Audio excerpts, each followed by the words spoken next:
One of my subscribers recently sent me a message that read, "I've never been on a cruise. I'm retired and flexible in my timing. Where do I begin?" Now, since most of my subscribers might be interested in solo trips, I'll assume that she's looking for a solo cruise. But really, what I'm going to talk about in this video can apply to anyone who's curious about booking a cruise for the first time. So stick around. I'll tell you the process that I go through when I'm booking a cruise, and maybe you'll pick up some pointers along the way. Step one, start broad. You think about time and place. Being flexible with time and destination definitely helps you to get the best bang for your buck. But once you start exploring, you'll realize that you have to narrow things down quite a bit.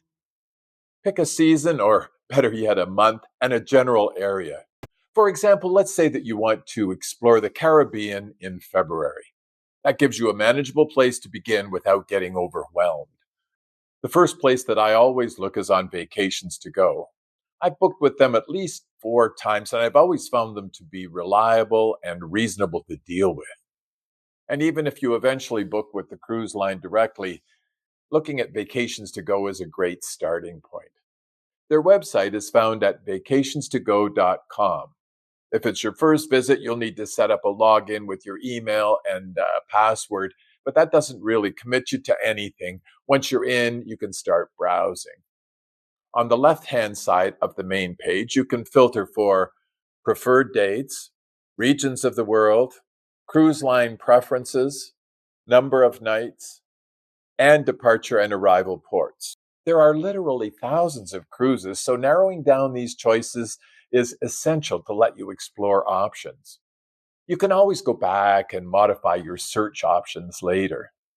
For senior solo travelers, I often suggest Holland America or Princess Cruise Lines. They are a bit quieter and relaxed, and they attract a slightly older crowd with fewer kids on board, and they avoid the carnival style atmosphere that some other lines offer younger clientele and families. If you're looking for something more upscale and longer, check out the premium lines. They're more exotic, but they're also pricier. When you click the yellow Show Me the Deals box, you'll get a list with the number of nights, departure date, the departure port, the arrival port, cruise line and ship name, and the price per person. And there's a number at the first that identifies this cruise. The price that you'll see is the price for double occupancy, and it starts in US dollars. There's a little tab in the upper right that allows you to change that to your home currency if you choose to do so. As a solo traveler, you'll usually end up paying nearly double. You'd have to pay basically for the price of 2 people in a cabin. Some cruises offer solo discounts on many of their itineraries, however. To find out how the solo price compares, look for the cheapest rates for singles link at the top of the page. After you click that link, the page that you see will show you in the columns on the right what the solo price is and what the single supplement is. Sometimes you'll find a really good deal there, especially in the shoulder seasons. If something looks interesting, well, click on the cruise number and you'll see the full itinerary, the ship, port stops, and a link to the ship's details. Now, when you're deciding on a cruise, it's not just about the ship and the cost, but also on what various ports of call are. Since my friend was looking at a Caribbean cruise, that's a good example. There are dozens of routes throughout that region, but the stops can vary a lot. You may have ports that you specifically want to see, like Curacao or Aruba, Panama Canal, or Costa Rica. At other times, there may be ports that you're just not interested in or that you've been to before. When you click on a cruise itinerary, you'll see exactly which ports are included and how long the ship stays there. That can be the deciding factor when you're choosing between 2 otherwise very similar cruises. Now, once I've found a cruise that intrigues me, I do one of 2 things. I'll call Vacations to Go and talk to an agent there and book with them directly, or I'll check on the cruise line's own website to compare pricing or offers. Either way, you'll end up speaking with an agent to book your cruise. Prices do change depending on demand. Sometimes, if you wait, the price will go down if the cruise isn't full. Other times, the price will go up as the cruise date approaches. The prices fluctuate week to week, and the agent will likely tell you that they can only guarantee the price that they offer for 24 to 48 hours. That doesn't mean that you can't book later. It just means that the price will only hold for a designated period of time. The agent may even try to upsell you a little bit. My advice is to take your time and explore your options well before you commit, because it's really a reasonable financial cost. Remember, there are lots of fish in the sea. You'll always be able to find an alternative if this particular cruise doesn't work out.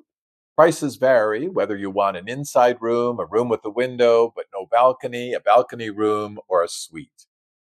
Which of these you decide on will probably depend on the price. I've traveled on inside rooms many times, and I've always enjoyed that. The ships are huge, and there are many opportunities to mingle, sit and relax, and enjoy the various spaces throughout the ship. Maybe watching a movie or listening to a string quartet or a guy with a guitar singing by the pool. Some lines do have special solo rooms in specific areas of the ship, but you really need to ask if those are options that are available and whether they're available on the cruise that you've selected. And you have to talk to the agent really about that because I think it's difficult to find that on the Vacations to Go website, for example.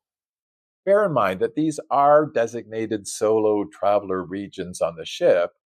Most of the time, the inside room with the solo price is still cheaper. And you may decide that you want to spend a little extra and have the balcony cabin. It gives you the feeling of a little bit more room because you have the opportunity of being outside on the balcony if the weather's nice. And the patio doors offer more light into the cabin. And you'll have to decide, though, if it's worth that extra perk. And speaking of perks, there may be some that come along with your booking, like a drinks package or onboard credit or prepaid gratuities. And those can really add value to your choice. Here's a few extra questions that seniors often ask. They wonder about the total cost. Well, the fare isn't the whole story. You will also have to pay for daily gratuities. And you may want to purchase excursions, Wi Fi, specialty dining, and drinks if you choose to add those options. And while you're thinking about your budget, remember that the cruise price doesn't include flights to and from your port. I usually want to arrive the night before, and that means a hotel stay. Sometimes I'll add extra days if the port city itself is worth exploring. Repositioning crews are another option, often sold at bargain prices. And they may drop you off on another continent, which can be a great excuse to stay a few days longer. And what about cabin location? Midship cabins are steadier if you're prone to motion sickness. That's one of the advantages of the inside cabin as well. Near elevators is convenient, but it could be a bit noisy. People tend to try and avoid cabins under the pool deck or the nightclub. I've had cabins in a couple of those locations, however, and I've never found it to be a problem. It may be more of a disturbance on a ship with a younger, party oriented clientele. In some ports, they use what's called tenders, which are smaller boats, which take you from the cruise ship into the port. Getting on and off those tender boats may be a little bit of a problem for people who have mobility issues. So check accessibility if that's a concern for you. Lots of people stay on the ship on some port days. The pool deck isn't crowded on those days, and you may opt to treat yourself to a massage or a spa visit instead of going ashore. And what about safety and social life? Well, cruising is generally safe for solo travelers. Many ships now hold solo meetups, and dining options make it easy to be social or as private as you want. And it's wise to have travel insurance.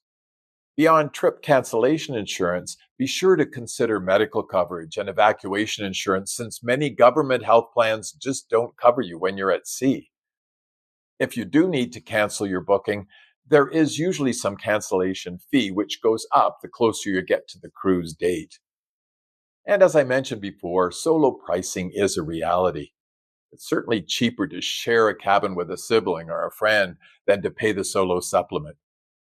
That's worth keeping in mind to cut costs. The cabins offer twin beds, which can be converted to a king size bed, and you can choose which bed option that you want when you book your cabin. So, when you've narrowed it all down, the agent will confirm the price, any included perks, dining preferences. I like open dining so that I can sit with different people each day, and the available cabins. You'll need to leave a deposit when you book, with the balance due 6 to 12 weeks before departure. Check the cancellation policy carefully. It varies by line, and the penalties increase closer to sailing. I booked with Vacations to Go and with the cruise line direct. My experience with Vacations to Go has been excellent for researching itineraries, prices, ship details, and solo traveler rates. And I've had nothing but positive experiences booking with them. One of the downsides of booking with Vacations to Go, though, is that you're usually booked in a cabin category without letting you choose the exact room. You don't find out the room that you've been assigned to until much closer to your cruise date. If you book with the cruise line directly, you generally do get the chance to pick the location on the ship where you want your cabin. I have loyalty numbers with Holland America, Princess, and Norwegian, so sometimes I book direct if the prices are comparable, and occasionally being a return customer brings you some added perks. So, what's the bottom line? Well, cruising is a wonderful vacation for senior solo travelers. You unpack once, your room moves with you, you get pampered, you have company when you want it, and privacy when you don't.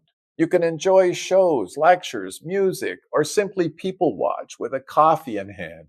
For me, it's a mix of independence and comfort, and a great way to see the world. Let me know how you make out booking your first cruise. Safe travels. See you next time.